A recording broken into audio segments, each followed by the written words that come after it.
how do you actually look at this when you try and weigh both the statistics?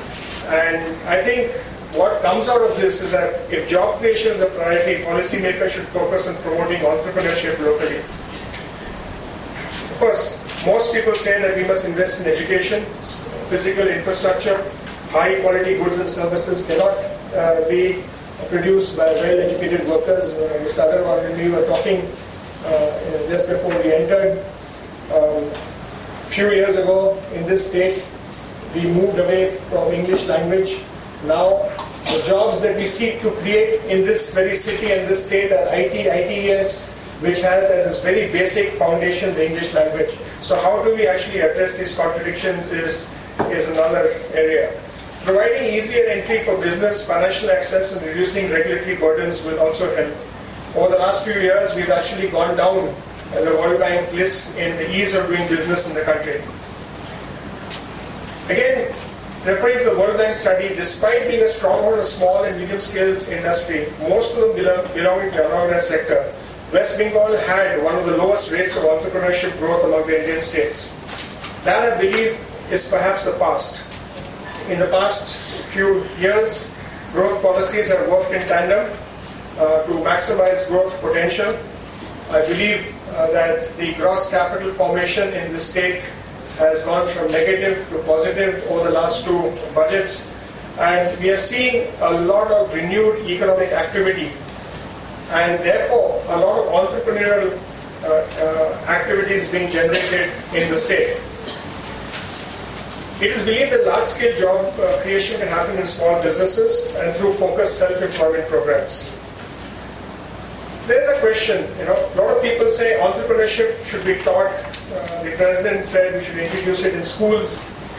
But I'd like to share with you some interesting experiments that are happening across the country, which, to my mind, seem more appropriate in building the entrepreneurial culture rather than teaching entrepreneurship to anybody. I'm sure, Mr. Agarwal, when you started business, making the first 100 rupee was the most difficult for you. People you trained last year.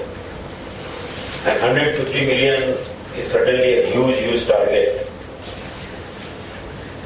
At this moment, I remember, long back, J.R.D. Tata said, and I think those who have read his book will probably remember, that there are more unemployable than unemployed. So when I read this, I really did not understand. But in today's perspective, when he's talking of a national skill development corporation, and the government has undertaken this, I really understand this now. That we have so many people, but they are unemployable because they don't have the skill. And I'm sure with the kind of dynamic person we have in Mr. Senoy with us, I'm sure that a lot of work will happen in skill development and entrepreneurship. May I now request Sri Anand Devnath, Director, MSME Development Institute, Kolkata. Listening the talk of Mr. Sinha, who is a national level person. I am following a national level ministry as a state in charge and following the guidelines of my headquarters, that is my ministry from Delhi, and whatever the targets we are getting, we used to fulfill it. And as today is the talk for the skill development and entrepreneurship, it is definitely